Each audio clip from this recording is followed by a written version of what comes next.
Hi, my name is LaQuanda Jefferson. Thank you so much for tuning in. This is my June 2017 monthly broadcast, and I've kind of like made myself some notes here. So what this month's broadcast will focus on is being a better you.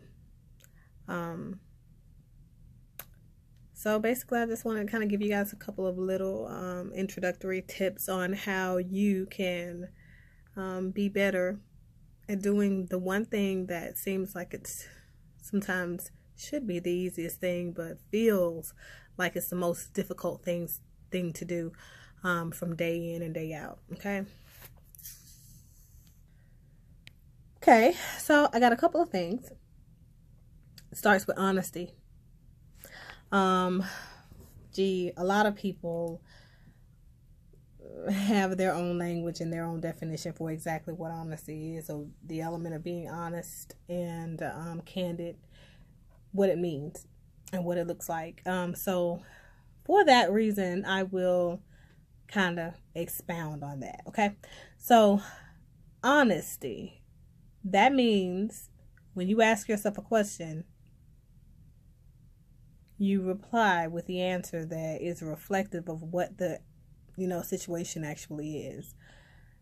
Even if you are head over heels, madly in love with this person, your question is this situation conducive to what I see in my long-term invest in myself and, what my 5-year goal is for my life and my relationship status? That person is a friend with benefits. The answer in that case would probably be what? No. Okay. So that's a brief example, but to get into what the honesty aspect covers as far as you being a better you, we'll talk about how that will impact the things that you do. Okay. So you have to render yourself and make it a regular thing to render yourself a honest and thorough self-evaluation weekly. This evaluation should include basic elements of, am I happy in my life right now? Am I happy with the people that are in my life right now? Am I happy with the alliances that are a part of my life and that, I am an important part of at this point in my life? Okay. So after you've kind of gone through that list of things and you know what that looks like and you've been honest and all of that great stuff, it's time for you to evaluate that. Take a look at that list and, at one by one, you've got to start developing a plan. Okay. So let's talk about what that plan looks like. Should be an action plan. Okay. So in this action plan, you should have the element in which you intend to correct, your basic goal for what that should look like once it's done. And then you should have some miniature objectives, like short-term goals that are going to allow you to accomplish that end stage goal. Okay. And that's that big picture of what you want it to look like afterwards. Okay. So if you were to say, well, you know what, if my situation were better, or if my financial situation were to improve to the point to where I am satisfied, because I'm not right now, then I'd be making $95,000 a year. So basically you want to talk about how you're going to get there and by when. It's really, really important to develop concrete and measurable and attainable goals. Okay. So if you know that you only make about $20,000 a year now, that $90,000 is probably going to be far-fetched if we're talking about making that kind of money within 6 months or so. Or if you have a job that you qualify for and you're not utilizing your skills and you need to obtain further certifications or completely further your education, and that's a part of those objectives or those short-term goals that are going to allow you to accomplish that, put those down and talk about what time frame it's going to take for you to complete that education. Okay. Same thing go with relationships.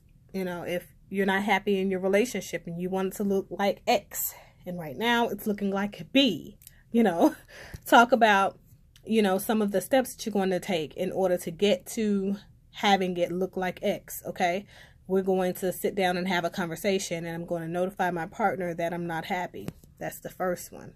Communication is huge in relationships, and that's actually our focus for the relationship tip of the day from the comments that I've selected from the outbox or inbox on Facebook. What's next? Commitment. That's probably the biggest one, and in this stage of life and in this era that we are living in right now, that's the biggest one that people have a problem with, and the problem is a lot of people don't know how to commit themselves to themselves. I talk about investing in yourself, and if you don't invest in yourself, no one else will. I talk about this every single day. It's true. You have to love you. You have to stay committed to you. So basically, think about and remember the importance of change to you and stick with it. Yes, change is a difficult element, okay? Sticking to a plan of action is very, very difficult. It takes some serious commitment and amazing and probably unattainable at the very initial stages, passion and drive from within, and that's why you have to stick with it, and that's why this has to be a process. That's why you have to reassess every week. That's why you have to make that plan of action and make those little short-term goals, because it is difficult. You want to make sure that you make it as easy as possible for you to interpret this process and for you to actually start to remit a bit of change, okay, over the process and over time, okay? So that's the commitment piece. Stay with it. Don't fall astray and say, hey, no, this is too hard. This is getting too difficult. I'm getting too much pushback, so I'm not going to do this anymore. Stay with it. Believe in you. Commit to yourself. Invest in yourself and invest in your happiness by doing this and sticking with it. It's really that simple. I won't beat it, down. Oh, this is a really important one. Remain open to criticism, because when you start to change, oh honey, you will be amazed at the elements around you and the amount of resistance they will put up. So people will come to you and they will tell you how, oh, you were a better person as this, or you know what, you're trying to become this, and that's just not you. You got to stick with it, and you got to be open to criticism and believe in yourself. No one ever did anything that the entire world was in agreement with, okay? So that's that piece. Be open to criticism. Let people feel the way they feel, because at the end of the day, it's not their perception, it's their reality, doesn't have to be yours. Okay, so that's pretty much it for that piece, for that part of my spiel. I'm sorry my camera is moving today because I left my mobile laptop that I normally record on.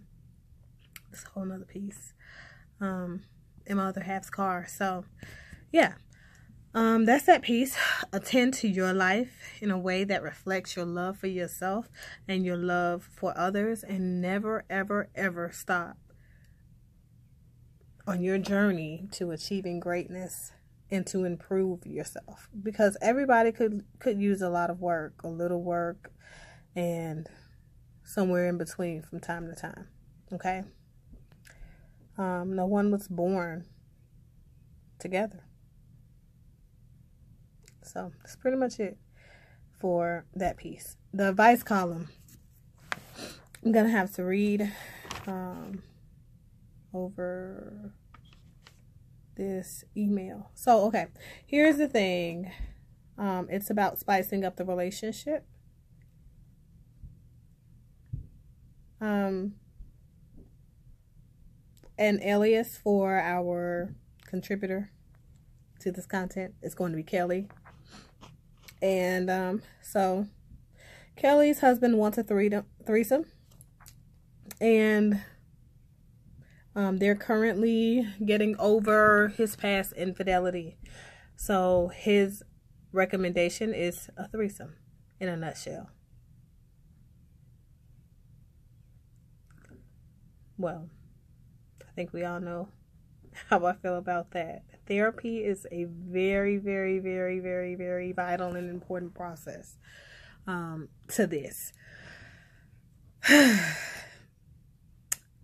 Whenever you find yourself doing something simply based off the fact that your significant other wants to do that to spice up your relationship, and that's what you're calling it because they've called it that, you normally end up regretting it. So how about the two of you sit down, go to a therapist, and explore the elements of the infidelity first and go through infidelity recovery?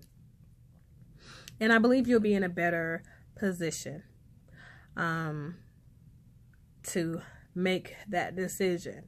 I do see lots of polyamorous couples, and that is a different type of lifestyle altogether. You know, exploration is fine. You know what I mean? When you're exploring within the constraints of your commitment. But just think about what that looks like to your marital commitment, to the two of you and your morals and your values and whatever your system is consistently dependent on when it comes to decision-making processes, when it comes to your relationship constraints and boundaries. Think about that first. And that's my word of advice for you. Okay? You have to heal from the infidelity before you even think about exploring the spice in your life and involving another party, because you can't continue the circularity of maladaptive behavior and then expect that to give you some type of an outcome that's positive, you know. So fix the relationship, you know, put that on stable ground, and then explore what that may look like if that's still what you guys want to consider as a couple. Okay? So that's my spiel. Thank you so much for tuning in. I am super excited about this other initiative, and I think it's about 2 weeks now away from my webinar/seminar. I will be doing both at the physical location at the new office in Lithia Springs, Georgia, and we'll be basically going over creating 2 homes, 1 family, and eliminating the mess in separation and divorce. That would be great. Thank you. You have more information on my page that you can that shows you how to sign up for this. And the cost is so minimal, it's ridiculous. It's like 90% or so off. It's like $10. You can do that. You can spend that on a meal, right? So, that's it. That's all I've got. You guys have a fantabulous remainder of your month until you see me again, if you're tuning in for that. And yeah, I love you guys. Please, always love one another. Be great to one another, pay it forward, and aspire to empower somebody in it each day.